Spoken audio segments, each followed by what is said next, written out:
보니까 실내 공간이고 네. 테라스가 이렇게 있어요. 밖에서도 이렇게 모임을 가지고 여기 있는 드레스도 다 입으실 수가 있고 지금 하시는 사업이 예. 흔히들 파티룸이라고. 고객들이 그렇게 부르기 때문에 네. 저희도 마케팅이나 이런 것들 파티 이름으로 많이 이야기를 합니다. 순수익으로 평균적으로 한 300 이상은 항상 벌어갔어요. 8월 기준으로 가장 수익이 안 나온 데가 여기예요. 꼴등이에요. 그래요? 근데 꼴등인데도 300 넘었거든요. 순수익이. 나쁘지 않죠?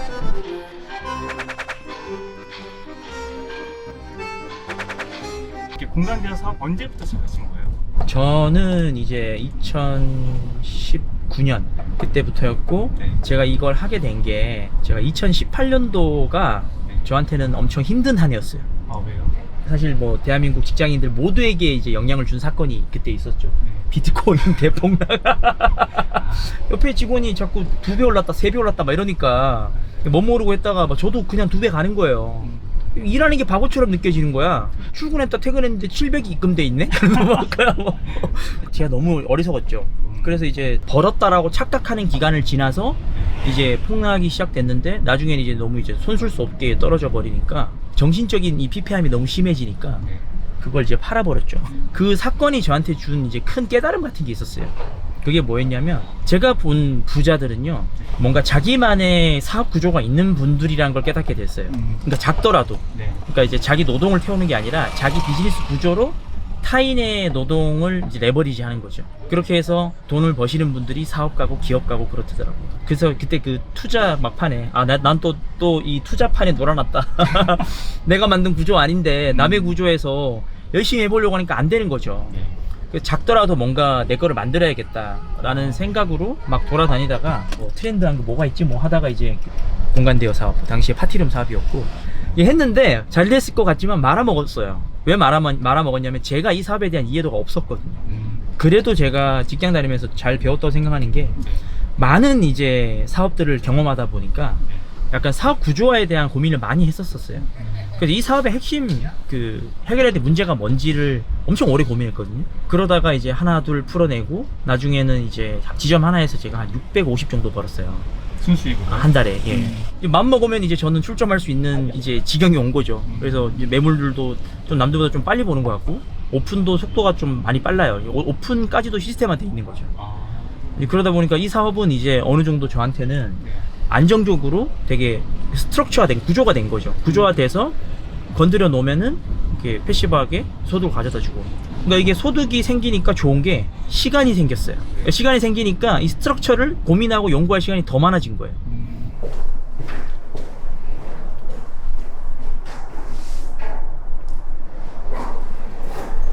여기가 이제 지난주에 계약한 디자인이고요. 파티룸으로 사용할 공간인가요? 그쵸.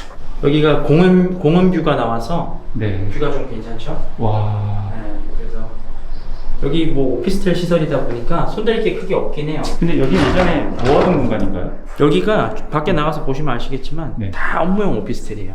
주거를 하시는 분은 아무도 안 계시고 다 사무실이에요. 그래서 사무실 오피스 건물의 특징은 네. 저녁에는 보통 여기서 주무시진 않잖아요. 네. 물론 야근하시는 분들은 간혹 있을 수 있죠. 중요한 게 이게 이 업이 그 여기를 이용하시는 분하고 주변 분하고 이게 마찰이 생기면 안 되는데 낮에 이용하시는 분들은 뭐 그렇게 소음이 있는 분들은 없어요. 제가 이 운영을 해보면 네. 정말 낮부터 와서 낮술 드시는 분 잘 없거든요. 네. 사진 찍으러 오시고 뭐 브라이드 샤워나 뭐 이렇게 스튜디오용 대관이 더 많은 거죠 낮에. 만에 하나 저녁에 좀 한 잔에 악주 한 잔 하시고 좀 우하하하 떠드신다? 그 해도 이분들은 그 시간쯤 되면 퇴근해요. 그렇죠? 그래서 주거용 오피스텔은 안 되지만 업무용은 잘 따져서 합리적이면 해볼 만하다. 파티룸 같은 경우에는 사업자가 업종이 뭘로 들어가나요? 그냥 공간 대여로 들어가요. 공간 대여로? 예, 서비스업. 사실 야간 나이트에 예약한다는 건 숙박도 할 수 있다는 의미잖아요. 그게 숙박업의 기준이라는 게 있는데 이게 예를 들어서 침대를 깔아놓고 어메니티, 뭐 수건, 샴푸 이런 걸 제공하면은 관광인철 나왔을 때 불법 숙박업으로 걸려요. 그거 비치해놨을 때. 그렇죠. 공간 자체는 이거 지금 숙박업 아니잖아요. 바닥 이렇게 있는데 네. 근데 여기 누가 와서 자. 그렇다고 누가 뭐라고 할 수는 없죠. 숙박을 위한 시설이 갖춰져 있고 그걸로 영업을 하면 숙박업이에요. 그 업주가 어떤 액션을 취느냐에 따라 틀리긴 그렇죠. 한데. 예, 그래서 공간 대여업 자체가 아직까지는 뭐 인업 업종도 아니고, 그리고 우리나라 자체가 이런 공유 비즈니스에 대해서 굉장히 취약해요. 이 교통도 그렇잖아요. 교통도 그렇죠. 다른 나라 막 우버 막 이런 거 활성화될 때 우리는 갇혀 있잖아요. 네. 그런 식으로 저는 앞으로 점점 더 이렇게 에어비앤비를 포함해서 이런 공유 사업에 대한 인식이나 이런 규제들이 저는 좀 점차적으로 사라질 거라고 기대는 하긴 해요. 근데 이렇게 좀 길쭉한 공간들이 좀 기획하기가 좀 애매하긴 해요. 네. 어떻게 해야 될지 저도 좀 고민이 되네요. 제일 많이 사용한다라고 느끼는 연령대가 있나요? 지역마다 달라요. 홍대가 특히 좀 젊고요, 어리고요. 그 외에 기타 이런 지역 상권들은 나이도 좀 있어요. 그러니까 인천, 부천만 해도 40, 50대도 많이 오세요. 특히 이제 강북구 수유 쪽은 진짜 40, 50대 많이 와요. 대부분 40, 50대더라고요. 진짜요? 그래서 네이버 데이터랩으로 수요 분석 해봤는데 네. 확실히 그 20, 30대의 그 키워드 수요는 이렇게 증가하는데 무슨 일이 있었나 봐요. 40, 50대는 이렇게 증가하더라고요. 그래서 이게 젊은 세대의 문화적 현상이 아니라 이게 트렌드 사업이 있고 문화 변화가 있어요. 예를 들어 어떤 차이가 있냐면 코인 노래방 같은 거, 네. 그런 거 저는 트렌드가 아니라 문화 변화라고 저는 생각했거든요. 1인 가구 많아지고 있고, 그리고 점차적으로 모임 단위가 소규모화되고, 그리고 고객을 확장했잖아요. 네. 옛날에 10,000원, 20,000원 받고 4인, 5인 받는 노래방은 솔직히 한두 곡 부르고 싶은 한두 명의 주머니에 있는 1,000원, 2,000원 못 뺏었다고요. 근데 코인 노래방이 생기고 나서 그 한두 명의 노래 한 곡 니즈 500원, 1,000원까지 뺏어가잖아요. 네. 그래서 코인 노래방 같은 사업 모델을 접하면 저는 생각을 해요. 이게 트렌드인가? 문화 변화인가? 근데 문화 변화라고 생각되면 해도 되는 거죠. 그래서 레드오션이다, 블루오션이다 이런 얘기 필요 없는 업종인 거예요. 근데 이제 만약에 인형 뽑기 이런 거, 대만 카스테라, 핫도그 이런 거 누가 봐도 트렌드잖아요. 그럼 그런 것들은 레드오션인가 여부가 되게 중요하죠. 네.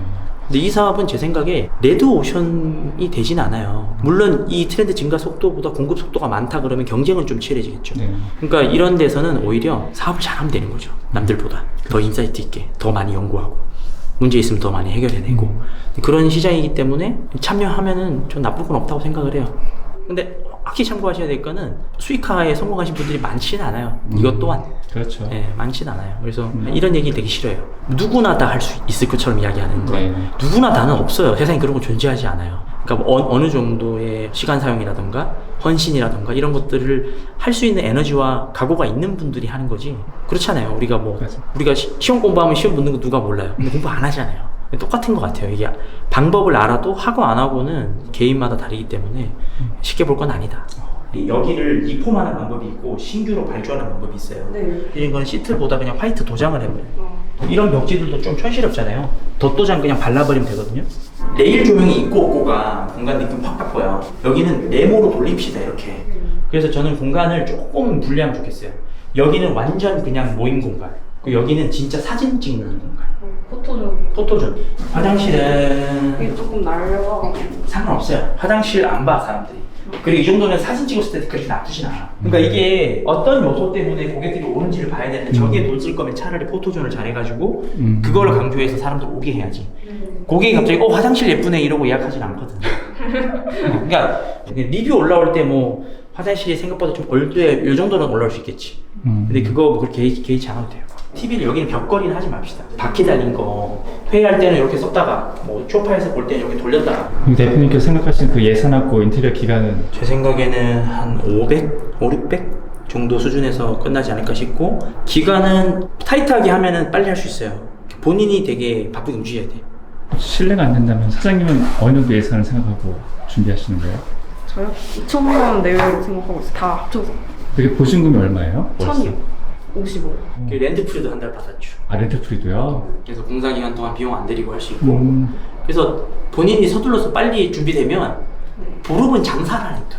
다음 달 월세를 렌트프리 기간에 벌어야 돼요. 근데 왜 파티룸 하시는 거예요? 제 주변에도 되게 수요가 많거든요. 아, 그럼 파티룸을 자주 이용하세요? 근데 저는 뭐 전국에 친구들이 흩어져 있어가지고 어디 특정 지역에 모이면 파티룸에서 모이거든요. 네. 왜냐면 호텔 같은 경우에는 인원수 제한 때문에 몇 명 이상이면 뭐 친구 추가 막 이런 거 있고 그쵸, 이러니까. 맞아요. 딱 이거예요. 6명 이상 모이기 되게 애매하죠, 호텔은. 네네. 그죠? 한 10명 정도 모였을 때는 딱 적당한 것 같아요. 가격도 그렇고. 그렇죠. 지금은 어디 가시는 거예요? 하고 있는 사업이 하나가 더 있는데 네. 샵인샵 카페 브랜드 마틸다 이번에 수원 시청점을 오픈해서 오픈 피드백 미팅을 좀 하러 가고 있습니다.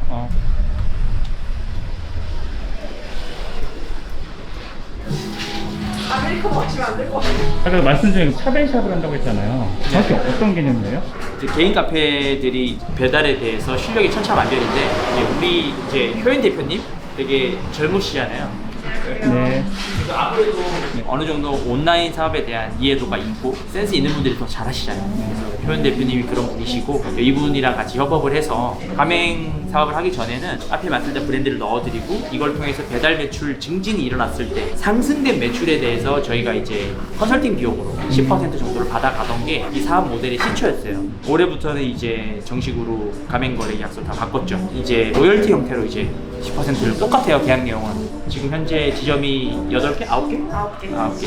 시작은 어쨌든 그 독자 지지였는데 이게 하다 보니까 다른 가맹 사업들하고 좀 차별화된 게 뭐냐면 다른 가맹 사업들은 처음에 할 때 초도에 뭐 교육비라든지 가맹비라든지 이런 것들을 초도에 본사는 벌고 시작하잖아요. 점주는 사실 못 버는 상태에서 그 상태에서 만약에 성과가 안 나서 좀 어려움을 겪는다 그러면 본사보단 점주가 훨씬 어렵겠죠. 그래서 저는 약간 그런 구조 자체가 좀 불합리하다라고 개인적으로 생각을 했었고 그래서 저희가 이런 가맹 사업 할 때는 비용 없는 창업 그리고 창업을 해서 점주님이 벌어야지 우리도 버는 윈윈이죠 어떻게 보면. 점주님이 못 벌면 우리도 안 가져간다. 약간 그 컨셉으로 해보자라고 해서 사업을 진행하고 있고 아까 제가 말씀드렸던 모델링 하나를 완성한 거예요. 이분은 배달 커피숍에 대해서 이만큼 지식이 있는데 이분은 이게 지식이 부족한 부분이 있으니까 이분을 지식으로 도와드리면 이분이 추가적으로 벌 수 있을 거 아니에요. 이분이 추가로 매장을 차리는 것보다 이분을 돕는 게 실질적으로 가치 창출 효과는 빠르죠. 사업 구조화라는 게 수익률이나 그런 규모의 크기보다 얼마나 구조화 시키기 용이하냐잖아요. 저희 본사 입장에서는 저평가된 매장, 그러니까 점주님이 조금만 더 잘하면 이만큼 벌 수 있는 돈이 있는데 이것들을 다 끄집어 살리는 거기 때문에 저희 입장에서도 비용은 없어요. 물론 이제 교육에 대한 에너지 비용이 있는 거죠. 그리고 나서 한번 구조가 짜지면 그 매장이 롤링하는 동안에 저희 회사로서 영업이익이 생기죠. 그래서 실제로 폐업 위기 매장, 양도를 고려하고 있으나 양도가 잘 안 되는 매장 이런 매장의 솔루션으로서 정말 리스크 없는 어떻게 보면 가맹인 거죠. 비용도 없고. 저희는 말 그대로 그냥 업사이클링 창업인 거예요. 요즘 너무 폐업하는 데도 많잖아요. 그리고 중고로 나오는 기기도 너무 많고 저희 점주들한테 필요한 기기가 있으면 땡땡마켓, 당근마켓이라고 거기에 보시면 중고 매물이 많다고 그래서 중고로 구매를 해서 제가 레시피 드릴 테니까 말 그대로 저희는 지식 창업이 이분이 매장을 좀 더 좋은 컨디션으로 유지할 수 있게끔 도와드리는 그런 사업을 하고 있는 이 자영업시장이 문제인 거야. 문제인데 이거를 극복하고 해결하려면은 우리가 결론 내린 건 뭐예요? 자영업자들 실력이 올라가야 돼요. 그러니까 실력을 올리면서 저희가 수익할 수 있다면 정말 좋은 일이잖아요. 사실 저는 이런 말 그렇지만 수익은 지금 파티룸 저한테 제일 많이 가져다 주긴 하는데 이걸 더 잘하고 싶긴 해요. 왜냐면 이게 제가 생각할 때 시장이 더 크고 가치 창출 낼 수 있는 부분이 더 많지 않나. 마틸다의 홍보 시간을 좀 드릴게요. 일단 브랜드에 잘해야 대해서 돼. 말씀을 드리자면 제일 중요한 건 그거예요. 제가 이 마틸다라는 브랜드를 개인 커피숍으로 처음 냈을 때 제가 망할 뻔한 경험이 있어요. 정말 너무 힘들었거든요. 월세가 150만 원인데 한 달 매출이 100만 원이었어요. 그래서 정말 어떻게 해야 할까 너무 고민 끝에 지금 3년째 유지를 하고 있는데 지금은 조금 잘난 척하고 싶어요.